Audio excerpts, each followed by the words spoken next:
Good evening, everybody. My name is Martha Cole. I'm the Outreach and Education Program Manager at the Montana Historical Society, and I'm delighted to welcome everyone to this reenactment of the historic April 12th, 2010 Missoula City Council hearing to add sexual orientation, gender identity, and gender expression to Missoula's already existing anti-discrimination law. The original hearing began at 7 p.m. and did not end until 1:47 a.m., 6 hours later, a record for Missoula. Don't worry. These are edited redactions of the testimony taken from the transcripts of the hearing, which are public record. No words have been added or altered. Obviously, not all of the testimonies are included, which is no reflection on their value. In fact, it was painful not to include more of them. One request: kindly refrain from commenting on the words of the person being interpreted. 8 members of the community have volunteered to read this evening. Please remember, the words they will express are not their own and should not be interpreted as or confused to be the personal opinion of the reader. Those of you in the audience are invited to get comfortable, close your eyes, move around, or exit the workshop if you wish, as happens in most city council meetings. I would ask, however, that you silence your cell phones. The outcome of the hearing will be revealed at the end of the session, and a discussion of this exercise will follow the hearing. And so now I'd like to introduce our readers. Reverend Jane Potter, Mike Casey. Reading for Aquila Deernose is Heidi Wallace. Linda Greisen. Reading for William Shank is Laura Marsh. Conlon White, Alex Gage, and Mike Jetty. Thank you.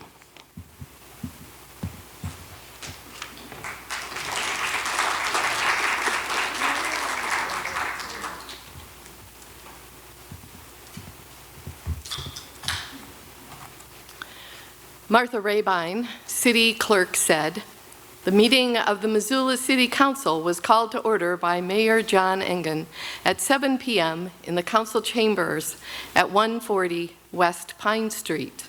Minutes of the regular meeting of April 5th were approved as submitted. Mayor Engen proclaimed April 12, 2010 as Missoula Diversity Day."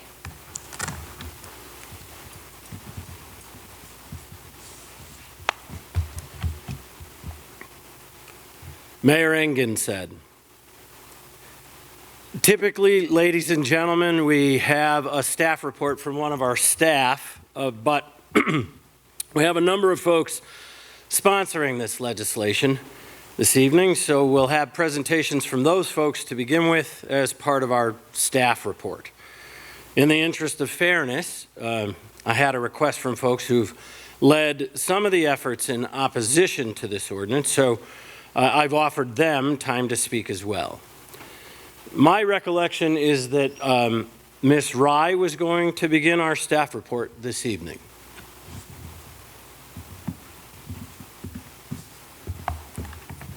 Alderwoman Rye said, "Just to let you know, for people who haven't been here before, I've been talking for hours in this chamber over the past 6 years, every week, and I'm scared to death. So I just wanted to let you know that this is the most packed we've ever seen it. Thank you all for coming. Tonight, Dave Strohmeyer and I are introducing an ordinance that would add sexual orientation, gender identity, and gender expression to our already existing illegal discrimination law. Missoula protects on the basis of race, color, national origin, ancestry, religion, creed, marital or family status, and disability. Most of this is reflected in state and federal law, but right now, sexual orientation, gender identity, and gender expression are not in state or federal law. This ordinance would extend equality and protection to sexual orientation, gender identity, and gender expression. We hopefully join tonight 129 other cities, 21 states, and the District of Columbia in amending this short-sightedness. I want to address some of the myths that have arisen, and one of those is the idea of bathrooms. There is nothing in this ordinance about bathrooms. There are no laws right now governing who can use which bathroom. In spite of this, common sense seems to have prevailed over the years, and we have not had chaos in our bathrooms as of yet. The proposed ordinance in terms of public accommodations does not change any criminal laws, local, state, or federal. Nothing in the proposed ordinance permits or requires access to any place or public accommodation for the purpose or intent of engaging in criminal conduct. And there is no evidence that we could find in the other 129 cities of any outbreak of crime after laws like this have passed. Finally, I wanted to say civil rights are about responding to a history of discrimination. Who you are, who you love, shouldn't be a hazard to your employment or cause you to be denied housing or services from businesses like restaurants or hardware stores. When a person is denied employment or housing, they're denied equal footing, and there is a need to make that discrimination illegal. Missoula is a wonderful place. Tonight, this is one piece of Missoula showing that it is an open and safe space.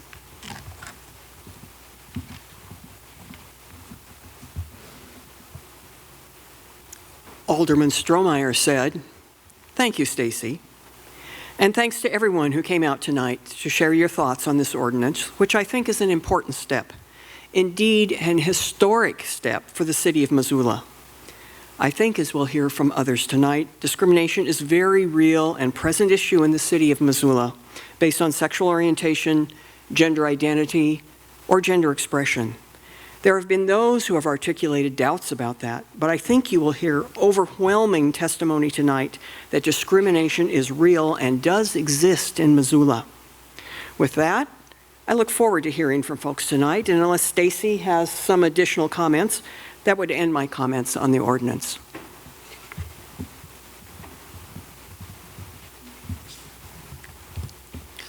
Nikki Zupanik, Public Policy Director, ACLU of Montana, said, "I appreciate the opportunity to address you this evening. Non-discrimination laws protect against arbitrary and unfair decisions, and the characteristics that are typically protected are race, gender, age, religion. There are reasons why we historically protect against discrimination based on these characteristics. At the end of the day, the only question that really should be before you with this ordinance is whether or not the LGBT community belongs in that group of people who are protected. I thank you for your yes vote on this ordinance tonight."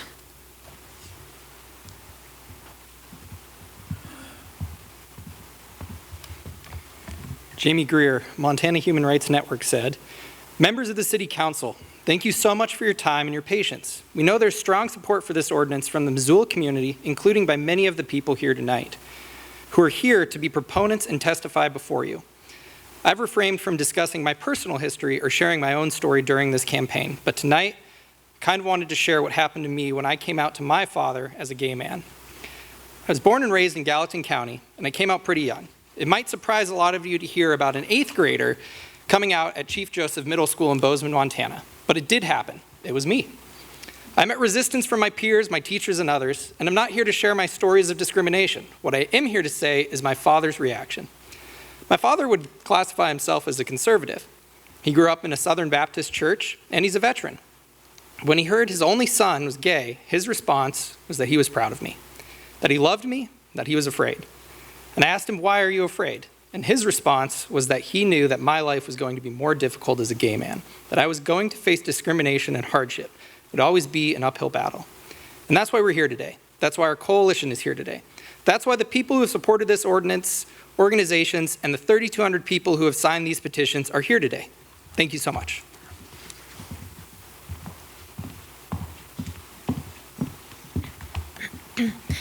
Ty Nash said, "I'm a resident of Missoula. I've lived here all my life. I have 5 children. I own 2 businesses. First, let me say that the anti-discrimination ordinance is purposely constructed to give no recognition to and no exemption protections to rights of consciousness.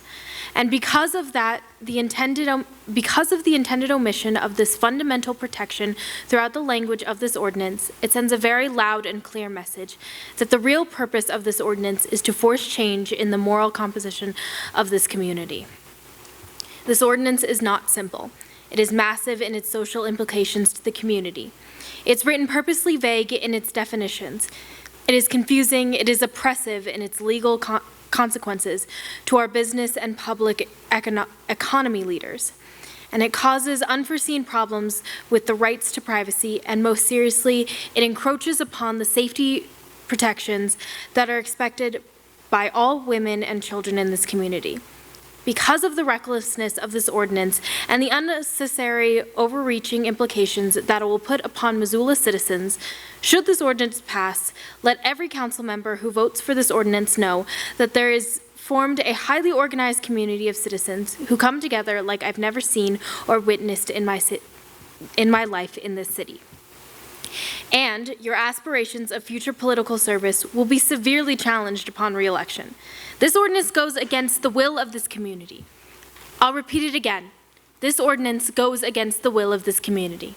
Thank you, Mayor.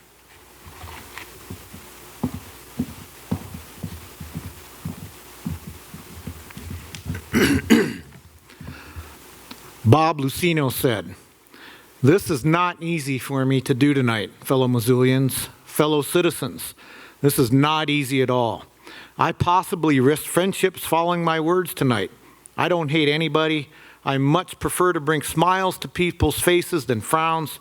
Anybody that knows me knows that to be true. People who speak in opposition tonight to this ordinance are not hateful people. They're reasonable, thoughtful citizens who care a great deal for our city and for our fellow citizens. We respect your office and we pray for all of you on a regular basis. We respect your authority. I come tonight as a citizen to state my opposition to the shrewdly crafted ordinance that, in my opinion, has been effectively drafted by out-of-state interests, maybe the ACLU, I'm not sure. What is there really to discuss here tonight? I was thinking to myself over the weekend, what is there really to discuss? A proclamation has been read. What's really to discuss? This proposed anti-discrimination ordinance language, in my opinion, is very craftily engineered with an awful sophistry. It seems very cleverly sandwiched in and among noble civil rights images. What the vast majority of Americans in Montana regard as self-destructive, deviant, and dysfunctional behaviors have been cloaked among iconic civil rights images like race, color, creed, and disabled veterans. Who can argue with that? I thought this weekend, would Ralph Abernathy be here tonight? Would Martin Luther King be here? Would JFK? Would LBJ? What would they say? How would they feel? Is it a civil rights issue or not? I don't recall a single statement, at least publicly, by any of these heroes of the civil rights movement that refer to the special interest groups we're talking about tonight, cloaked in these iconic images that bring civil rights memories to all of us. And in conclusion, I'd like the council to take up all the other people and all the other people's needs that are really in danger in the city on a daily basis and not getting tied up in these extraneous moral issues, okay? There's enough room in Zoo Town for all of us, but I don't think we need to go this far. Thank you very much.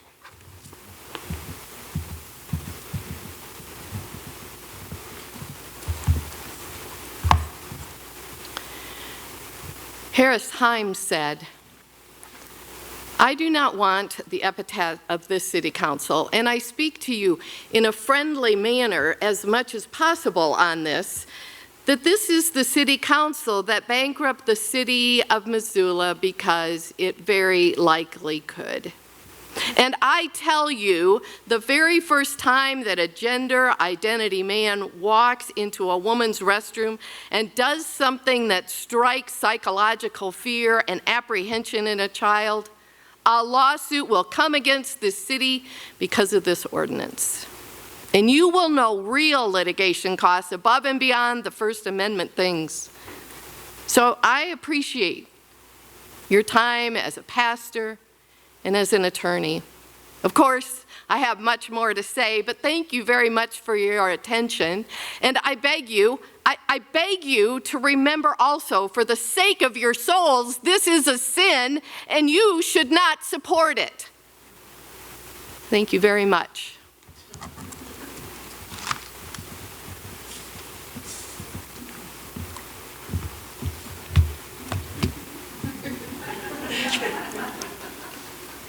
Caitlin Koppel said, I'm speaking in support. Some people have expressed doubt about the need for this ordinance, and I'm here to clear that up. Two friends of mine who've given me their permission to share their story tried to buy a condo and experienced discrimination. In 2006, my friend called the developer and owner of a to-be-built 8-unit condo and said that she and her partner would like to make a deposit on the unit. And he said he would call them back. He never called. After 2 weeks of waiting, the women were pretty sure that he wasn't going to call, and why. And upon closer review of the condo association documents, they discovered discriminatory language, and I quote, no immoral, improper, unlawful, dangerous, or offensive activity shall be carried on in or about any unit upon the general or limited common elements, nor shall anything be done which may be or become an annoyance, a nuisance, a safety, or a health hazard to the unit owners. They had no legal recourse. This ordinance would change that. What developer would refuse to sell and forget to call back buyers for a guaranteed sale? What developer would forget about interested buyers when the real estate bubble, particularly for condos, burst in 2008? One who doesn't want a lesbian couple living in the building. Thank you.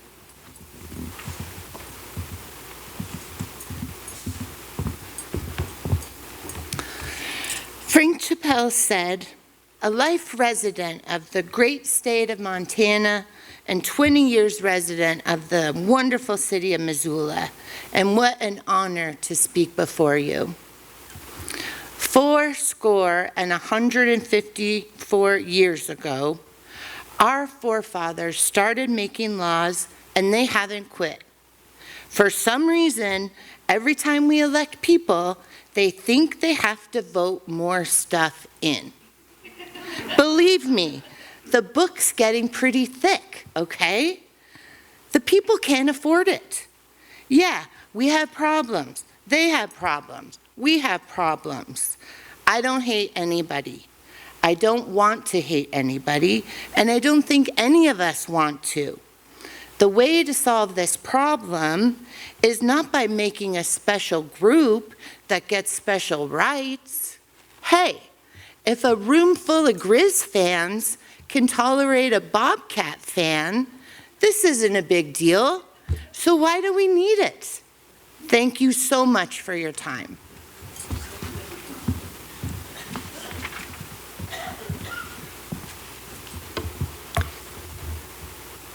Bree Sutherland said, I'm a student at the University of Montana majoring in computer science. As an activist heavily involved in the transgender community, a self-identified feminist, and as a lesbian, I have firsthand seen what discrimination feels like. Being a transgender individual myself, I've experienced discrimination of all kinds in every aspect of my life. I've experienced discrimination both as a lesbian and even much more as a transgender woman. Discrimination of any kind hurts. It's unacceptable to deny an individual their most basic of human rights on the basis of their gender identity or gender expression. As individuals, we deserve every right of those whose physical-born sex is consistent with their gender identity. Missoula is my home. It is my community. I ask everyone of Missoula to come forward and do the right thing. Show your support for this ordinance. Thank you.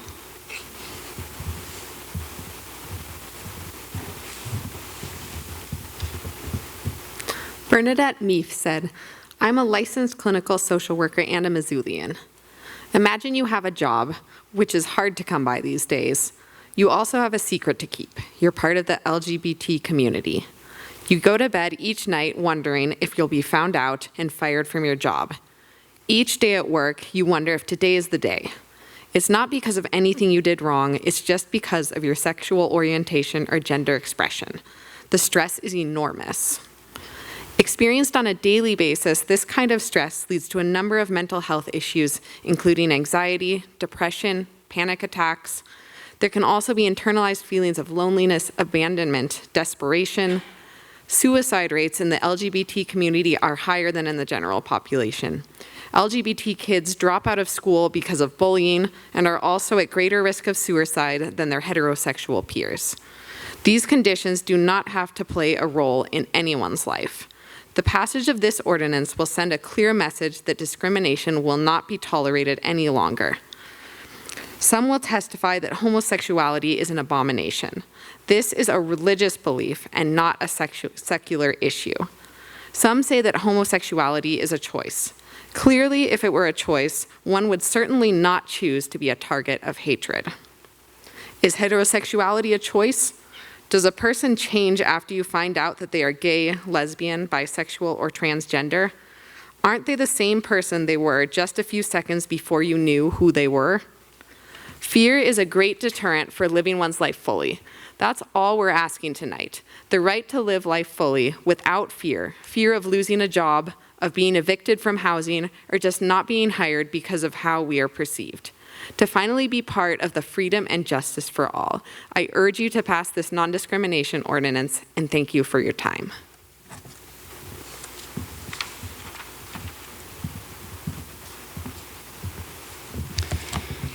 Ira Schmidt said, Mayor and Board of the Council and the press, I'm happy to be here today.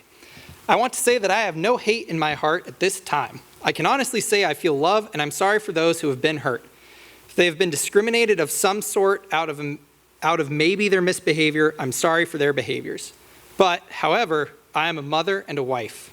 I have a divine calling to be a mother to my children, and my role is to protect my children. I've done a very good job doing that, and it's taken a lot of work.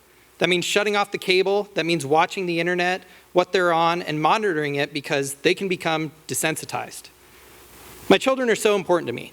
My family is a solid unit, and I will fight to protect that. I work at a school, a middle school. I see children acting upon the same sex, and it is not okay. And where are they learning this? Let's ask that question. It is not okay, and I have addressed it to the principal, and I'll tell you, things have got to change, and we have to raise up our standards.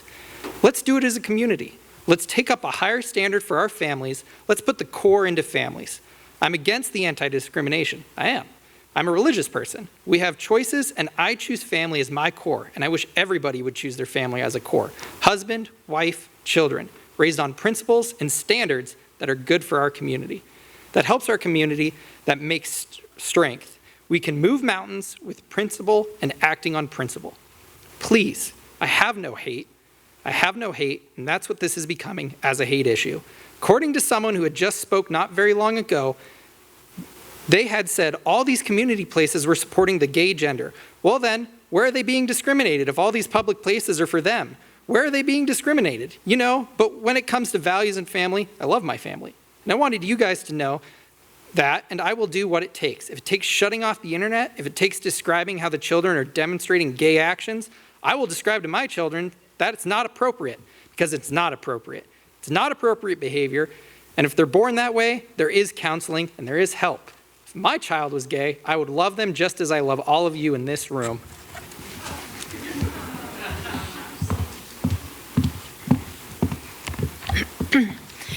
Bill Waverly said, "You can direct your bricks at my picture window if you'd like, but I'm opposed to this ordinance, and it's because it exposes the businesses the business community, and the churches to some lawsuits and some fines. There's not a provision in this thing to protect them.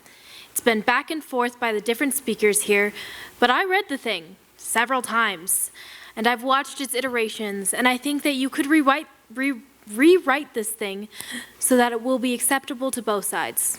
I hope you will consider this. Thank you.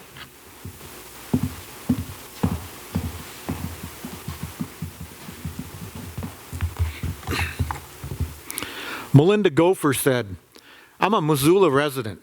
I've lived here for about 4 years. I'm a practitioner of fair housing over half my life. I'm 45 years old.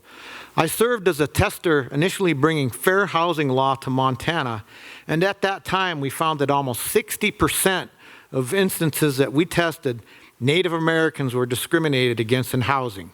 I went on to serve as an education and outreach coordinator for a nonprofit fair housing group. I've worked as a fair housing specialist for the city of Great Falls, and I was a presenter at the one and only National Fair Housing Summit in our nation's history in 1994 in January.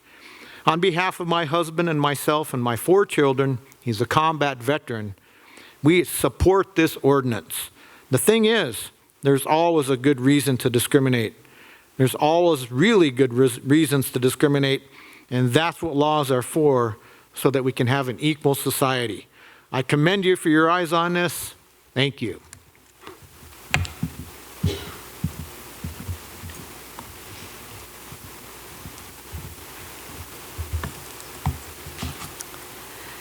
Michelle Basher said, I'm here to oppose the ordinance.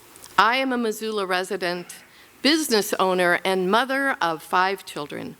I do not believe this is an ordinance directly related to concerns brought about from incidents in our town. If there has been such a problem in our area, why was this ordinance not brought to the attention of residents in a more professional, out in the open approach? Missoula is already a very tolerant place to live. Spend a day downtown or a morning at the farmer's market. We are diverse. We do not need an ordinance or a stated date to prove that fact.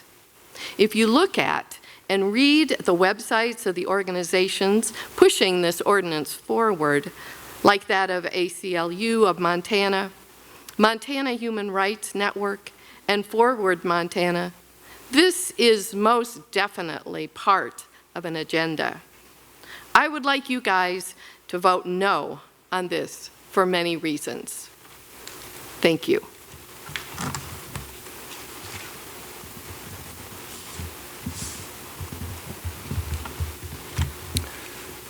Jeanette Zencraft said,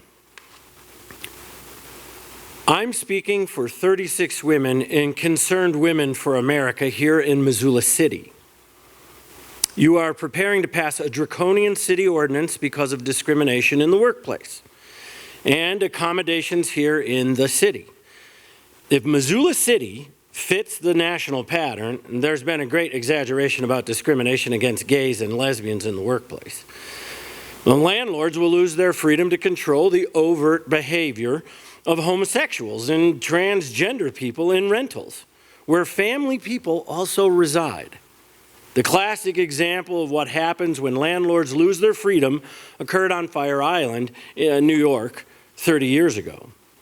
Well, the legislation that was passed in New York allowed a whole 60 miles of the most beautiful waterfront on Long Island to be altered completely by what wasn't discreet, or you would say just normal behavior, of privacy, of sexuality. As the homosexuals rented facilities, objectivity and discreetness vanished, so much so that the families were then discriminated against. They couldn't stay there with their families.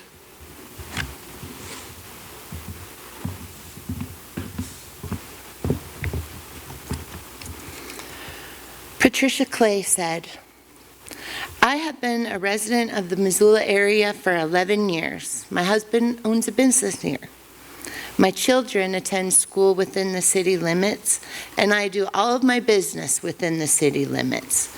And I wanted to start out by saying that I have had good friends, I've had colleagues, and I've had neighbors that were close, next door, across the street, that were members of the lesbian and gay community. And in all of those cases, of all of those people that I know, I had not one issue with them. I was able to work with them, be friends with them, live next to them, and not have any problem. But I am opposed to certain parts of this ordinance. I have a 13-year-old daughter that I would feel unsafe for. And you know, I just don't really believe that this particular issue is a civil rights issue or discrimination issue. I believe that it is a public safety issue. I think that we need to keep restrooms and facilities like that separate. And if we need to add a third individual, then maybe that would be the way we should go. I also believe that the issues of the pedophiles and the rapists and the perverts would not probably come from this particular community, but opening the restrooms to men and women would extend the invitation to these people. Thank you very much.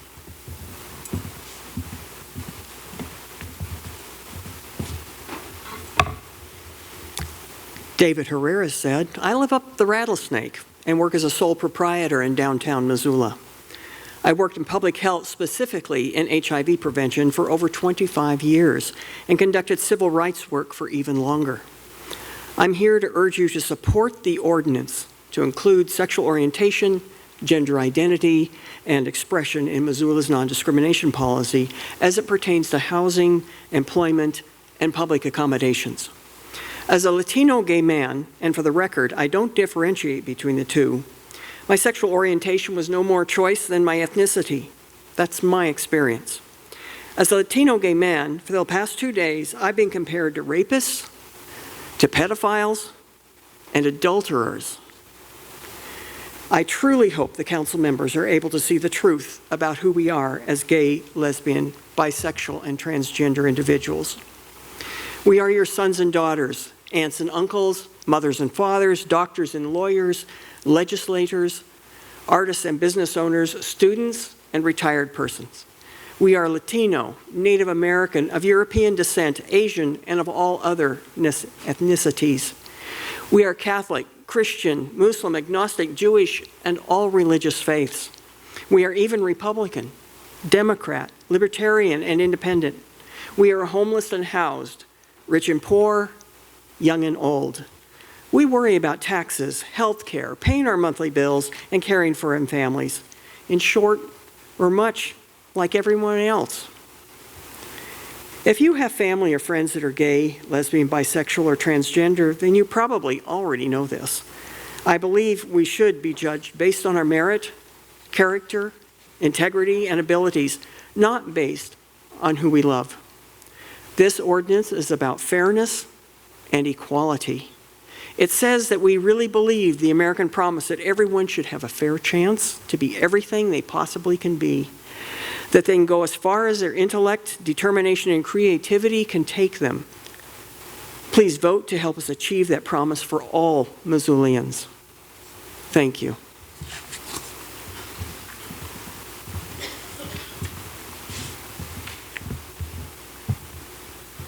Lily Wilson and Sandra Netz said, "We represent the UM Women's Resource Center. As a group dedicated to promoting feminist and gender issues, the Women's Resource Center considers itself a strong ally of the LGBTQI community, not only because many of our members can identify with at least one of the letters of LGBTQI, including myself, but also for the same reason that supporters of the suffrage tended to be supporters of abolition and vice versa. Because we consider ourselves feminists, it's natural that we consider ourselves advocates on behalf of all marginalized groups.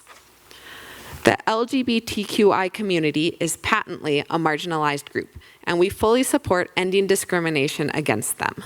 Because we are a women's group, we also think it's necessary to share a few words regarding our status as women, for it seems as though those opposing this anti-discrimination bill are concerned mostly with our safety.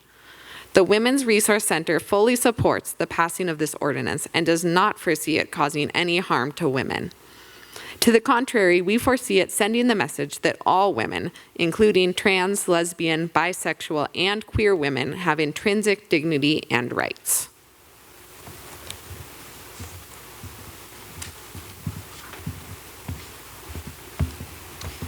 Taryn Nash said, I'm a Missoula native and I'm currently in Spokane right now attending physician assistant school, but will be coming back in 3 months. I am also Ty Nash's daughter. Ty Nash, if you don't know already, is the chairman of the NotMyBathroom.com. I'm also a member of the LGBT community.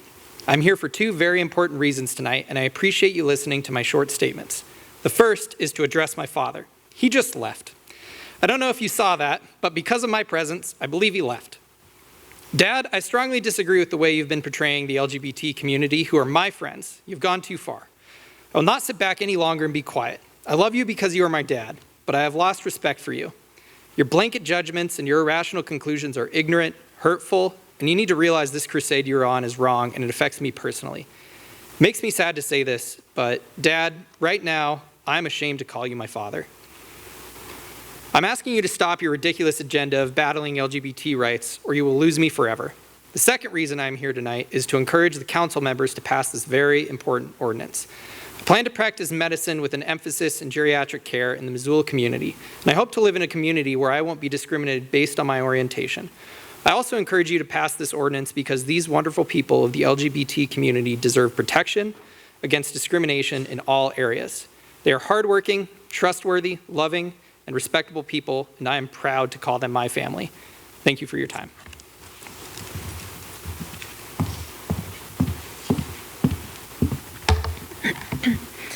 Marilyn McIntyre said, I'm a native Montanan, 55 years, so I suspect I may be one of the few native Montanans here. I am not sure. I would suggest to the other side that I am a member of the NRA. I like to kill and eat animals. That might offend a lot of you, and you would have the right to be personally offended. You have the right to make that choice. And if you had a rental property and you chose not to rent to me because I am hanging my dead animals around and carrying my guns in and out of your property, you might decide, because of ideological reasons, that you are on one side and I am on the other. Maybe you wouldn't want to rent to me. You might feel threatened. You have that right. I have nothing against the gay and lesbian community. I think we all have choices. We are all able to make those choices. This is a moral issue to me, and I say to you, and I mean it, I carried a sign out there and I said, shame on you, Mayor Engen. And I say shame on us if we pass this.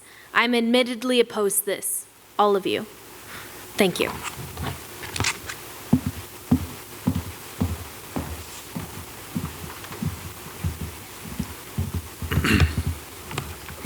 Diane Kaufner said, in November of 2007, Kmart in Missoula hired me as a stalker. There were 2 other stalkers that were also hired that same week, and we had the same experience. We had the same job, same work, same pay. Roxanne was my trainer and supervisor. We worked side by side, 7 to 9 hours a day, and we chatted about her family, the prices, the weather, and we got along real well. 2 weeks later in the back room, the guys were joking about being gay or something, and I said, hey, you know, keep it clean, guys, I'm gay.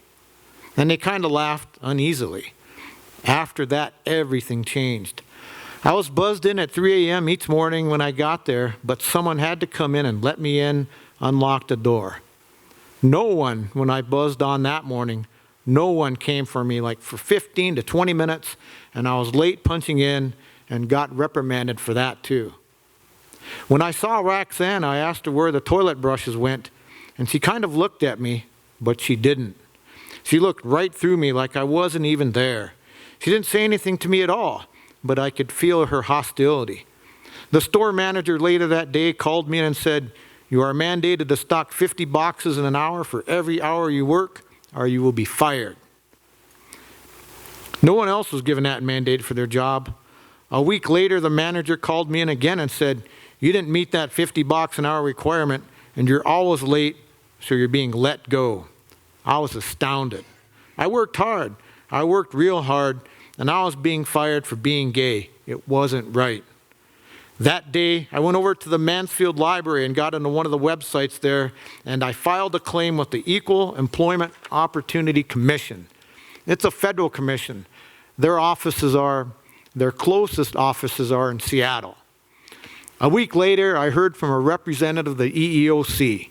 She made sure I was the person who filed the report and that I lived in Montana. I said yes, and she says, in Montana, you are not protected from discrimination. There's nothing we can do. I'm sorry. I wanted to cry. This is the United States of America, and it's not right.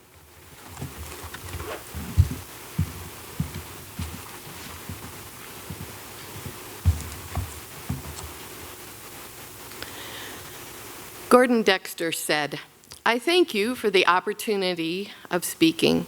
I share concerns for all of them when I speak of the anti-discrimination ordinance. I'm opposed to discrimination. I'm opposed to brick throwing. I'm opposed to name calling. I'm opposed to cross burning. But I'm vehemently opposed to this ordinance. As written, this ordinance will create reverse discrimination. Now, I'm opposed to this. I represent a congregation that opposes it. As a PAT member of the Montana Regular Baptist Fellowship Association, I represent the feelings of over 15 churches in western Montana who are watching Missoula to see what they do. They are all to amen opposed to it. I think you're getting in over your heads. I would like to ask that you vote against it, or at least put it to the vote of the people who live in Missoula. I guess that's all I have to say. Thank you for your consideration.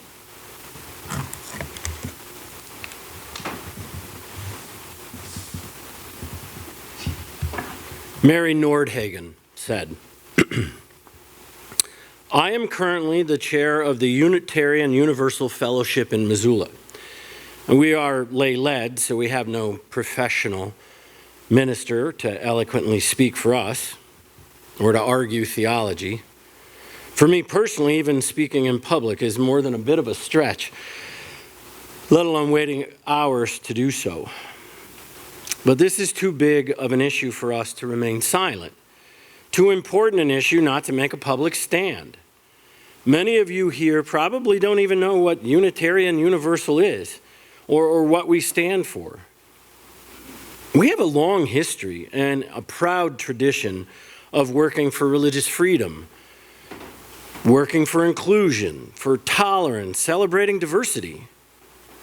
The Missoula City Council cannot legislate a hate-free Missoula. People are free to believe what they wish. However, this council can send a strong message about what behavior is intolerable and won't be allowed in this city.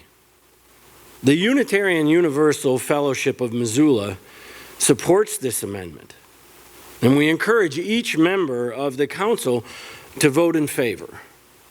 Thank you.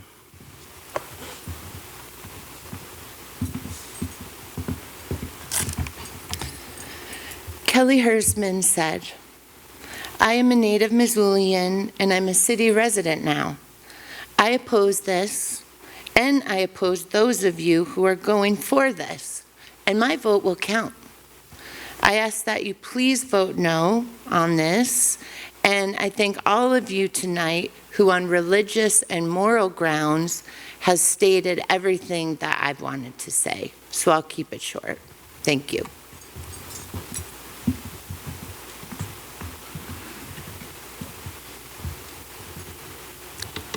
Doug Smith said, as a Missoula native and a Missoula businessman, I'd like to share quickly a couple of observations that I've had tonight. Number one, this is the most polite line I've ever stood in. And number two, you guys have buns of steel. I don't know how you do it. This is incredible, but I'll be quick. Local business is already economically burdened to the point that going out of business signs can be seen on store windows all over Missoula. Adding this proposed ordinance to the cost of doing business in Missoula may result in Missoula businesses moving to other locales where communities do not confuse citizens' moral value judgments with bigotry. I respectfully urge this body to defeat the proposed ordinance, or actually, to return the proposed ordinance to committee just to address the unintended consequences. These are unintended consequences that will be imposed on Missoula businesses. Thank you very much. You're all wonderful.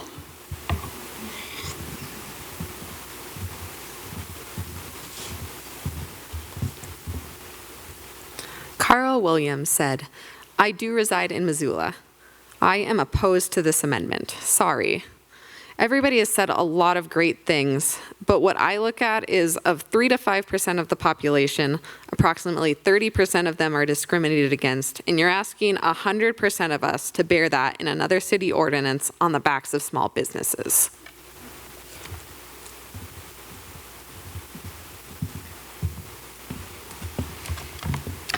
Dave Burkhoff said, I'm a resident of the Rattlesnake. I've lived in Missoula for 17 years. I think the opponents of this ordinance have spoken for me and shown me that bigotry is alive and well in Montana. I encourage you to pass this proposed ordinance. If there are any lawsuits out there, I will use my pro bono attorney services for you in defending this ordinance. Thank you.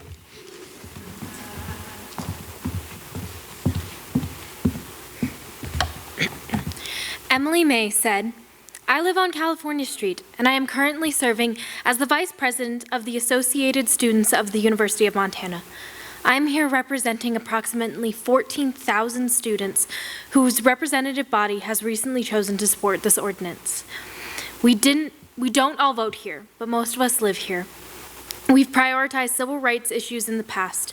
I think the body will choose to do so in the future. I hope you'll consider that when you're deliberating. Thank you.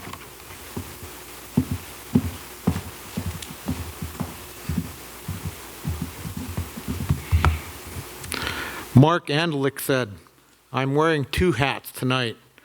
One is the president of the Missoula Area Central Labor Council and also as the executive officer of the United Union Local 427, which is a union of hospitality workers, low-wage workers in Montana. And both organizations have unanimously and actually very enthusiastically voted to endorse this resolution, this amendment. In fact, the biggest response we had was, it's about time. This is a good step forward. It is something that needs to go further as well. It does not cover domestic partners, and that's something that can definitely be addressed later on.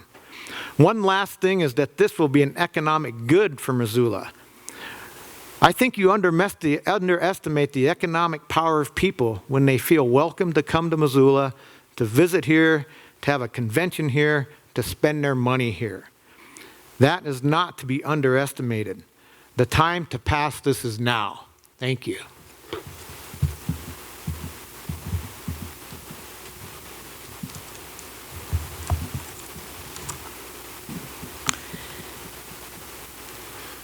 Sadie Oliver said, I'm here to speak in support of the ordinance. Throughout my high school career, I've received 15 notes in my locker calling me words and names that are not allowed in this room. I've been pushed against lockers, and I once received a note that had my address written on it and a threat against my life. I'm 17 years old, and I've received 2 threats against my life due to being a lesbian. But the thing is, I'm not a lesbian. My point is this ordinance does not only protect LGBT people, it protects heterosexual people as well. People.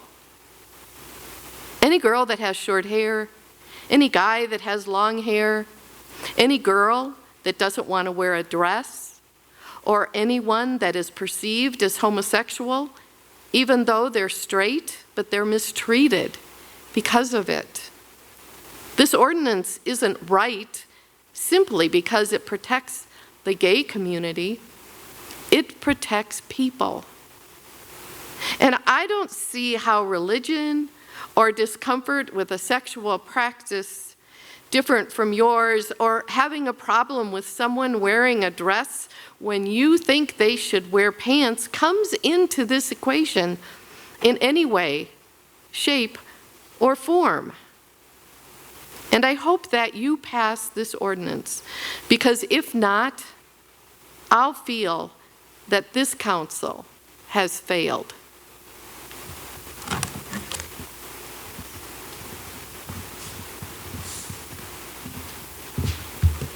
Neil Armstrong said, "I do understand what it's like, because I waited for hours and have also served on city commission for a couple of years, so I understand how you guys feel, being stuck there as long as you have. But this is Jeanette Rankin's town. This is Mike Mansfield's town. Both of them struggled for long periods to make this society a little more open, a little more understanding and responsive to everyone. We have a chance to make a historic vote here, and I really urge you to vote yes. We have been through a long night together, and we've seen an awful lot of community spirit on both sides of the issue, but we too need to protect and care for all our members. It's that simple. This is the most clearly written ordinance I've ever seen. It does protect gay and lesbian rights, but more to the point, it protects the rights of all Missoulians, all Montanans, more clearly than any document I've ever seen other than Montana State Constitution. Thank you.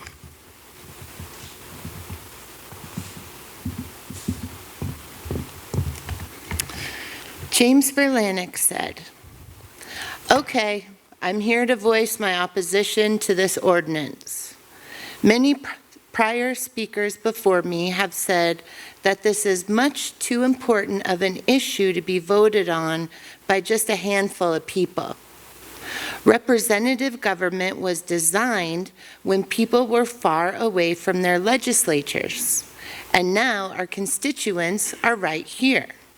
As important as it is, this ordinance should be voted by the people, because this is a government of the people, by the people, and for the people, not just a few.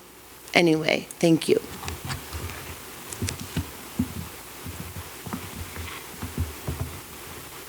Margot Hart said, "I'm a certified rehabilitation counselor and I'm a licensed counselor, and I'm opposed to this, not because I want to discriminate. I've listened for 25 years to stories, and I've counseled people, lesbian, gay, transsexual, that have been raped, they've been molested. I just can't tell you the stories I've heard, and I have a real concern. I just think the language is way off. I think we're opening up a door. We're getting raped and molested and stolen and left in ditches, and I'm not trying to mark a predator thing, but I'm just saying, hey, wake up, protect everybody, and write it so we really know what we're doing. Thank you."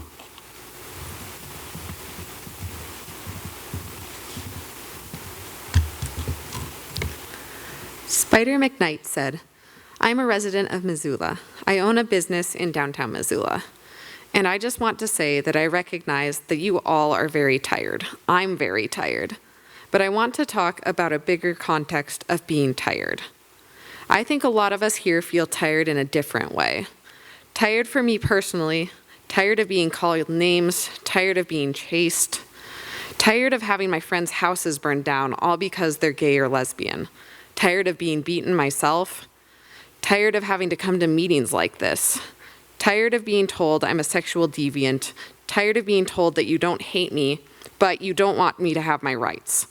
Tired of being told you don't discriminate against me, and yet I shouldn't go into a bathroom or a sauna. Mostly I'm tired of having to stand here even though I'm a business owner, I'm a homeowner, I sit on boards, I employ people, I volunteer, I donate money, I give pro bono, but I have to stand here in front of you and say, please don't discriminate against me. What more do I have to do? What more do any of us have to do to just say, just give us what we already should have? That's all. Thank you for your support.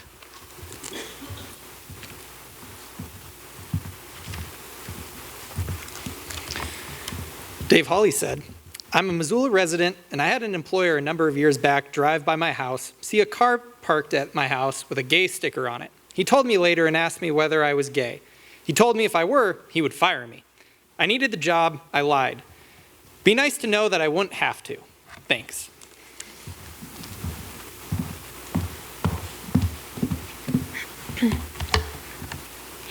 Jamie Branson said, I have a wife and 5 children. I live here in Missoula, lived here for 15 years or so. I came before you in representation of what you would call an average family. Our kids do sports. They go to youth group at church. We go to Grizz games. We buy food. We just do all the normal stuff. We can't grow a garden, but we can do a lot of other things. For me, for my Christian values, I can't get past the part about love your neighbor. I do love my neighbors, and it doesn't matter what they are. It doesn't matter who they are or what they represent. That's my approach. So, I'm in opposition of this ordinance, but I want to say that it's really hard because I do love my neighbors, and I believe that we are all neighbors.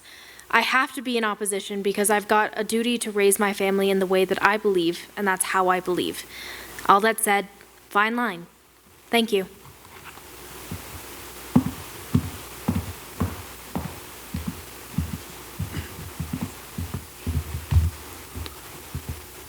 Amy Frances Capalupo said, I'm gay. I've always been gay. My whole life I've been gay. I mean, I've always known I was gay. I've been gay since I was 8. I'm just gay. I'm like the gayest person I know. I mean, I'm really serious about this, okay? I mean, I don't like to make you laugh. I'm totally serious. And you know, when I came out to my parents, they didn't take it very well. They took it terribly, in fact. And over time and therapy and years, my father finally came to me with the reason. He said, because I was afraid. I was afraid that you get beat up, that you wouldn't be able to do all these things in life that I wanted you to be. And today, you guys have the opportunity to kind of hopefully help whoever is younger, just like me, who's just gay. I mean, totally gay, okay? I mean, God made me gay. And whoever here does not think that God made me gay for 5 seconds, I assure you, God made me gay. Amy Capalupo, gay.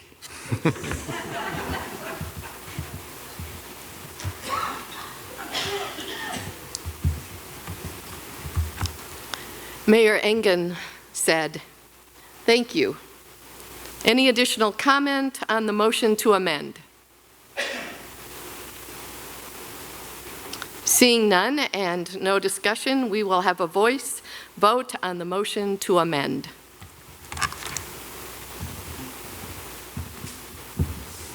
Martha Rabine, City Clerk, said, Alderwoman Rye made a motion to adopt Ordinance 3428 of the Missoula City Council. Upon a roll call vote, the vote on Ordinance 3428 was as follows. Ordinance 3428 carried. 10 ayes, 2 nays, 0 abstain, 0 absent. The ordinance was approved. The meeting adjourned at 1:47 a.m.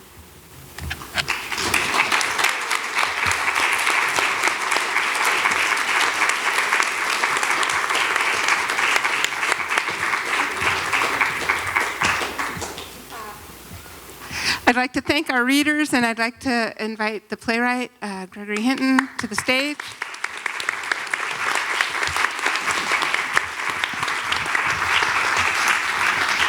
Gregory. So we're going to have a talk back now, and I'm going to start with a question for Gregory and Heidi Wallace of EmpowerMT, which is, how did this play come about? I live in Los Angeles and Hollywood, as a matter of fact. I was born in Wolf Point. And I heard about this vote through some national media, and I think it was possibly CNN. It was just a short, kind of a short segment. And so I went looking, and I'm interested in telling stories of my community in the American West, and I thought this was fascinating. And I found out, yes, indeed, that there was this vote, and it was in Missoula, Montana, and I decided that I would like to study the transcripts of the hearing, and their public access, and called, and there were 6 hours of transcripts to go through.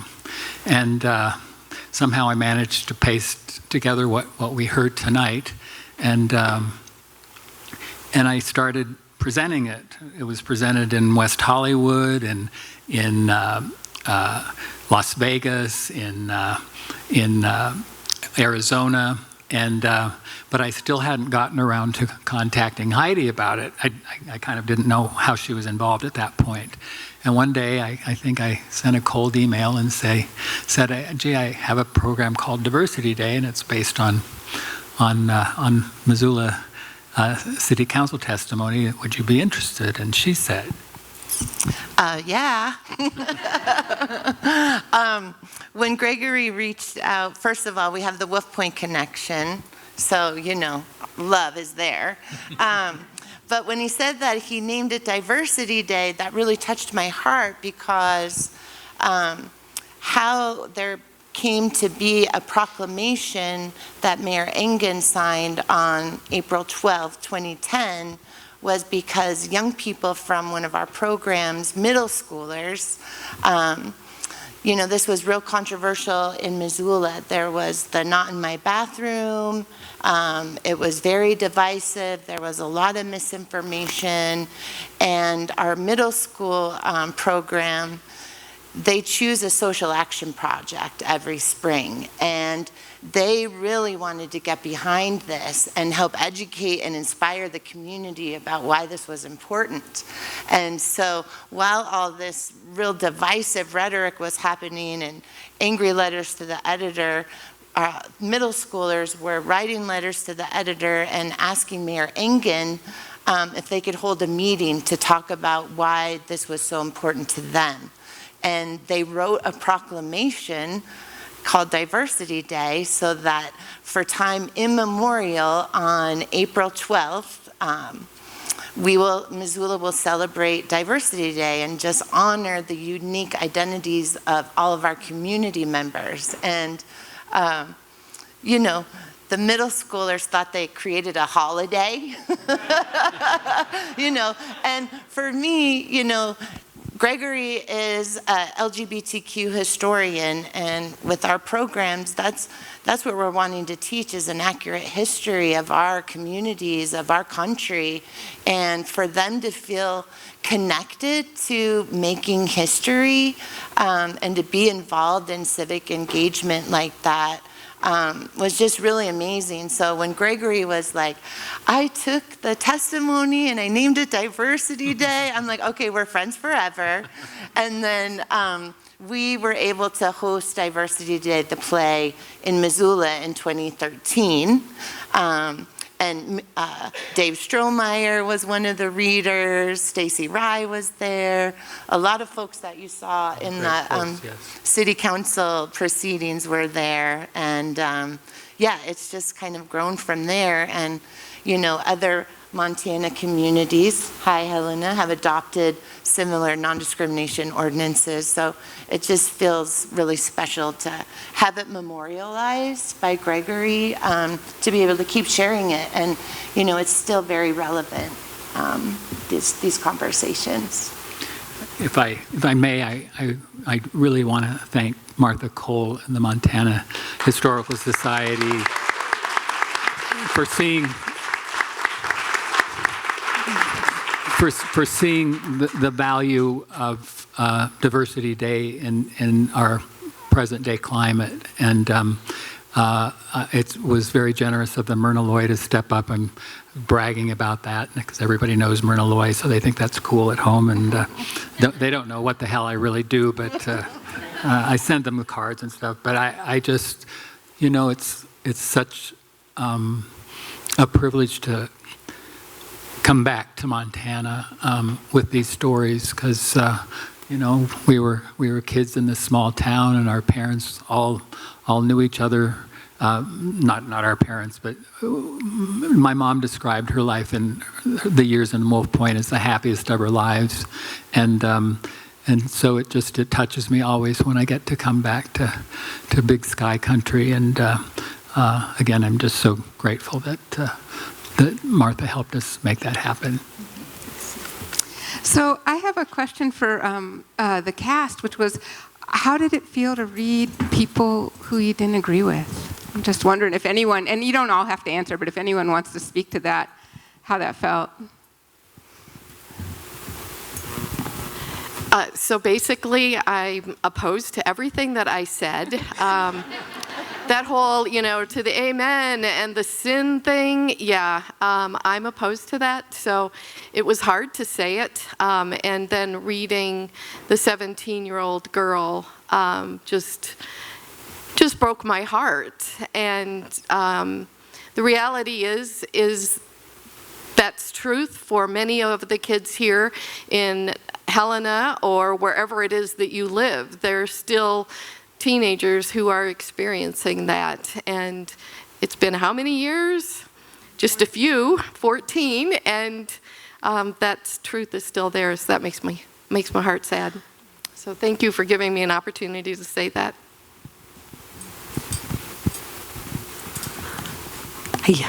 So I work with the Montana Historical Society. For me, I actually enjoyed reading both sides, whether or not I agreed with it, because I feel like as historians, it's sort of our job to just show all the perspectives and all the different sides and then leave it up to everyone to decide what they do with that information. So I actually really appreciate works like this because it gives us that opportunity to share what people actually said, and then everyone sort of gets to determine from there.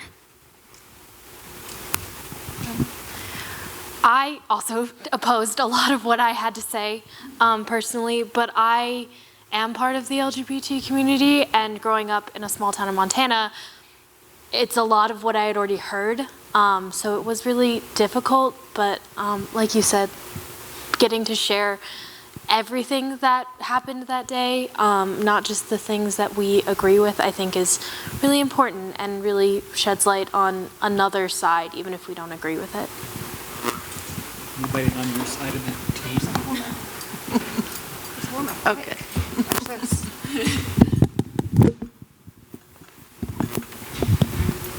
Yeah, I'm not going to say I enjoyed reading things I opposed with, because that'd be a weird thing to have, but no, I'm kidding. I think with, especially kind of basing off what Laura said, teaching in an echo chamber is dangerous in any side of the aisle that we lie in, and so to look at it, make our decisions based on, pretty harsh rhetoric against a group of people that, up until very recent history was not protected, as, the one speaker said. They called it hotline and they weren't protected, which is a crazy reality I, as a white straight man, don't have to face. I mean, I'm so white, my last name's White. And I think, reading all of that, I think you start to realize you see these people reasoning with themselves and beliefs that you won't ever really want to sit in, but you see that, their beliefs aren't coming from they're not evil, they're not trying to be evil. They're coming from a very moral, what they believe is a good place. And I think it's really important to approach that. And when you have that viewpoint that they're coming from such a good place, I think it really opens your mind to these discussions and, to kind of get through to these people. So I think it's great that, the pieces that were picked for this, I think were really amazing and really showcased all of these archetypes playing in a very real place. So I thought it was really great. I actually have another question when we get to it. If you got any real feedback from the folks who were on the opposing side of the ordinance, and did you get feedback after the play was produced from that community, or, did it have a resonance from your perspective? I've never heard a complaint sent in my direction about it, so I don't know if people are really virulently opposed, just don't come, or just, but did you ever get a complaint, or? Yeah. No, we've done it twice now in Missoula, and those folks that didn't show up for the presentation, so they might not even know we're sharing, continue to share those words, but I would invite them to. I would love that, for them to be able to, for everyone who we spoke about, to be able to see that and to be able to have a conversation after and hear each other's stories and respond with curiosity and compassion, because the division that is created right now and the polarization is incredibly damaging to every one of us. And I really appreciated what we heard in some of the testimony that, you know, it's not just for one group, it's for all of us. Okay, good. Hello. So Tim and I have a 11-year-old daughter who's gay, really gay, like really, really gay. And I felt like if this was like a screenplay that had been written, not just like quoted, I kept on thinking the entire time, boy, my parents told me the entire time when I was growing up, when a person has to tell you they're a good person, that usually means they're not. And I felt like every person that went up to say something that was kind of yucky, they first said, I'm a really good person, or I really love my neighbor. And I thought that was so telling of what they were gonna say. And I wish my daughter would have come, because that would have been really important for her to see, I think, especially because this wasn't a screenplay written, it was quotes, because I think it really is telling of human nature that they will tell you if they're a good person or not and what they're, you know, what they're about, especially because she is in an unsafe environment, being really, really gay. Anyway, I just wanted to make that comment. And I will say that your daughter will be able to watch it because it will be on our YouTube channel. So, yeah. Does anyone? Yeah. So what happened in the 14 years since the ordinance passed? Did everything turn out okay? It did. It's turned out pretty good. We haven't had to tap into our pro bono lawyer for any bathroom litigations. And I think when we did Diversity Day for the 10-year anniversary, I think I did ask Mayor Engen if there had been any, criminal complaints or any spike in criminal activity in bathrooms, and there had been zero.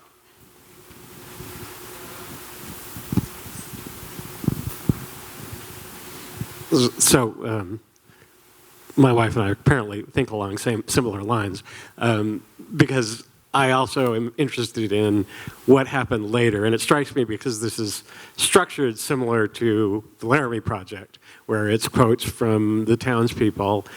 If it would, and they did a 10-year later follow-up as well. And if it would be of interest to you to find some of the people specifically who spoke against it and see, if they changed their minds, what their current reactions are, and that sort of thing. That's a great idea, and Laramie Project is a model for this type of play. This is what's called a verbatim play, as was Laramie Project, and verbatim plays are drawn from public testimony or oral history, anything kind of out of a newspaper. So it's basically the folks from Tectonic Theater Project went to Laramie after the terrible, terrible murder of Matthew Shepard about a year later, which was way too soon for most townspeople's pleasure. But they went out and they started interviewing and collecting. They amassed these interviews, and from that, they didn't put words of their own into the piece, and none of my words are in this piece. They basically curated, or they assemble it into a shorter version of what they encountered, and so they kind of really lead on this. I have, I think, 4 other verbatim pieces I've been doing. I just did one in Idaho called Walking Stephen Home. I have another project called Sissy in Wyoming that I just wrote that got national awards about a Wyoming cross-dresser named Larry Sissy Goodwin. And I asked the American Heritage Center, an oral historian there, to take an oral history of his wife. And from 12 hours of her remembering things, I drafted a 60-minute piece. So like I say, it's just more of like a curatorial goal. And I write conventional pieces as well, but this works very well for public, not public service projects, but just to get some story and some facts out in an expedient way to the public at large. So I would advise any of you to try a verbatim piece. They're really great fun if you like puzzles. So Maybe for the 20-year anniversary, we should do an interview project. I think that'd be great. Okay. Because we still know a number of those folks. Hi, I want to thank you all very much for the presentation. I live in a part of the country where diversity, equality, and inclusion have been banned from the campuses, and we've lost 100 people at the University of Texas because they were working in those areas. What I'm wondering about, since I'm thinking that maybe we're just in a time machine down in Texas, is, Linda, what was it like in the 80s? You say that this was a tame meeting compared to places where you had to testify in the 1980s. Well, I think as those of you who were also there, they were much less censored. The names that they called us. I remember at the very first hearing, we had the chair of Senate Judiciary Committee, a Democrat, said, "This is slime that seeps out from under closed doors." While Senator Mazurek had his hand on him, holding on to him like, "Hold on, buddy, get over it." Until finally Senator Yellowtail said, "We're not here to harass witnesses." I've seen people harass people who were there, frightened to be speaking in public about being illegal people and to be harassed in a public forum by elected public officials. It was at times a terrifying time. I'd like to say, there was a question asked, like, where have people gone? Having sat in many hearings with Harris Himes and Jeanette Zencraft and the other folks that would come, people tend to retire and someone takes their place. We haven't heard much from Mr. Himes since he got busted for selling stock to a non-existent company to his parishioners. And others have retired. And I had great fun reading Mr. Buns of Steel, because every hearing seems to have a guy who is really straight and is so obvious to everyone but himself. It's sad. It's sad. I wish people could follow their hearts more. And perhaps if we continue to change, then we all can, whether we're 11 years old or as old as gray heads. Are there any other questions? Okay, well, thank you so much for our cast,